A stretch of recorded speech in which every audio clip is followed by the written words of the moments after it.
If you are either applying to be a manager or already have management experience but want to sharpen your abilities and attributes, then this video is for you. Welcome to Prepared Leaders, and in this video, I'm going to teach you the top 11 management behaviors.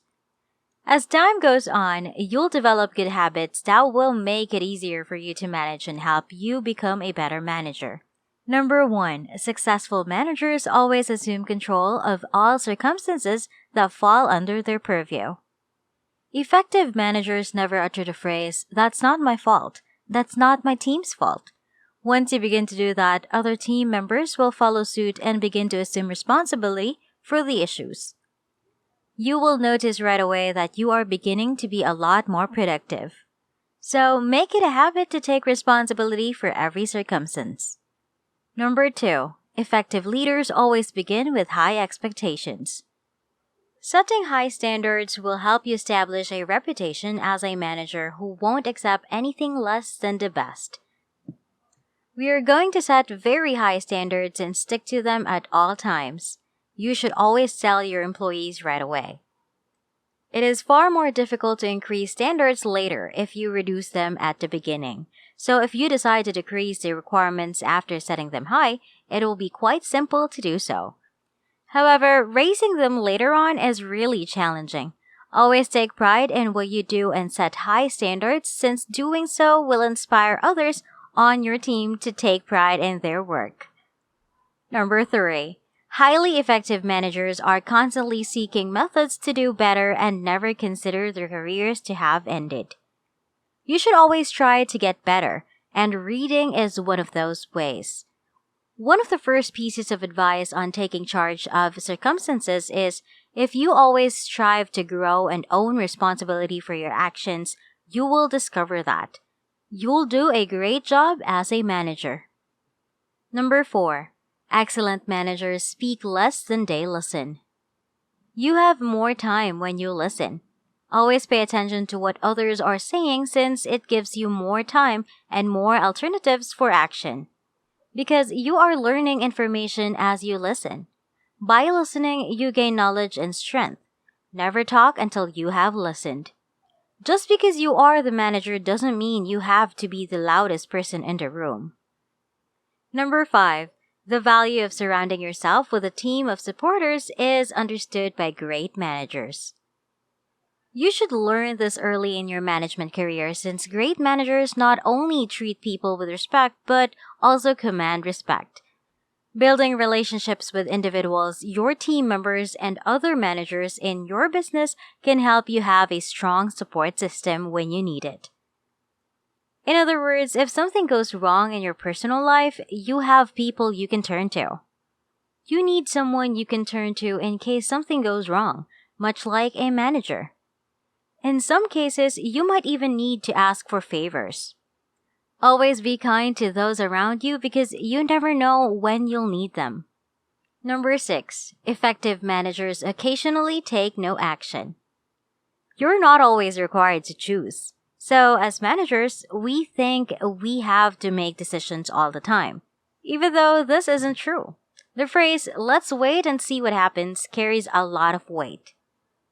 As a manager, ask yourself this question whenever something happens at work and make it a habit to do so. Do I have to make a decision right now? Because if you wait, you might gain more knowledge that will enable you to make more wise decisions in the future. There will be times when you have to make a decision right away, but most of the time, unless it's an emergency, you can choose to wait and see what happens. And before we continue, I'll be giving you time to subscribe to the channel, hit the like button, and turn on the notification bell to be notified every time a new video is uploaded. And let's continue.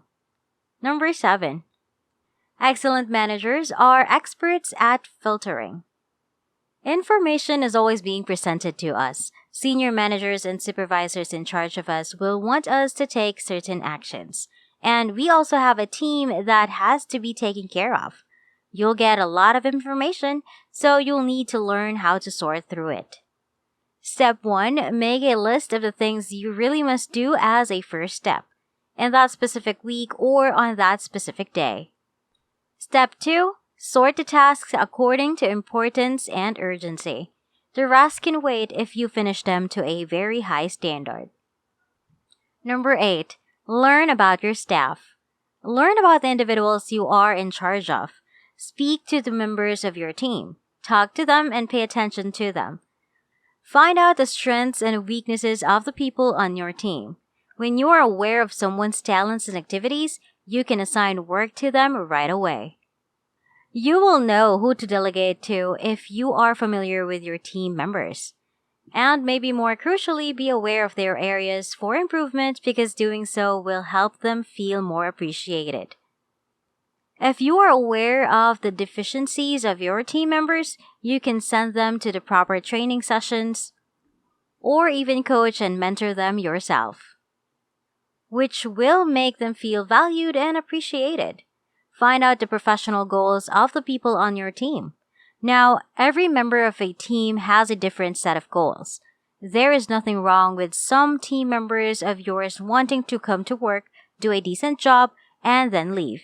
Find out who in your team has high expectations for their careers, wants to grow, and can support those aspirations. Motivate them. Therefore, ask the members of your team about their professional goals. Be careful to compliment them when they accomplish good work as well. Make sure you only compliment your team when they provide quality work. That is crucial since failing to do so will demotivate people. Additionally, give them your honest opinion. They will value it. Giving people on your team direct and honest comments can help them grow, and they will appreciate you for it. Number 9. There are highly effective supervisors who look for feedback. You are not shy about soliciting criticisms, but after getting the input, choose which aspects are helpful. Just because someone provides you feedback doesn't imply you have to consider it or that you should take charge since you are the manager. Utilizing criticism to your advantage. It is highly significant. So if you're not sure how to handle a situation, you should ask someone in your network for feedback. Then take the information you find valuable and apply it to your benefit. Remember that you are not required to pay attention to all criticisms. You don't have to inform them that you won't pay attention to what they have to say. Just keep it between you. Keep in mind that information is a very powerful tool for you as a manager. Number 10. Highly effective manager base judgments on facts, not feelings. It's incredibly simple to base decisions on feelings. What you are experiencing at the moment, you have a disagreement with another manager, or you run into trouble with a contractor or supplier. In the heat of the moment, it's quite simple to say the incorrect thing, or send the incorrect email. Again, develop these routines. Do I need to take action right away, or should I wait? What am I feeling right now? Do I have feelings? Do I feel frustrated or angry? Should I consider it later? Must I wait? Keep track of the details of your surroundings. Make your decision after that. And as I previously stated, if you can wait and not decide right away, do so. Frequently, you will discover that the decision you make later differs from the one you made at the time. Number 11. Successful managers have a mentor who supports them. You might now be able to get assistance from someone within your company. However, you will learn much more quickly if you have a mentor or helper who is more knowledgeable than you are. I wish you the best of luck on your journey to being a successful manager. I hope you guys have enjoyed this video. Make sure to give this video a big thumbs up and turn on the notification bell so you'll know when I upload new content. Leave a comment down below if you have any questions. Be sure to subscribe if you haven't yet, and I'll see you all in my next video.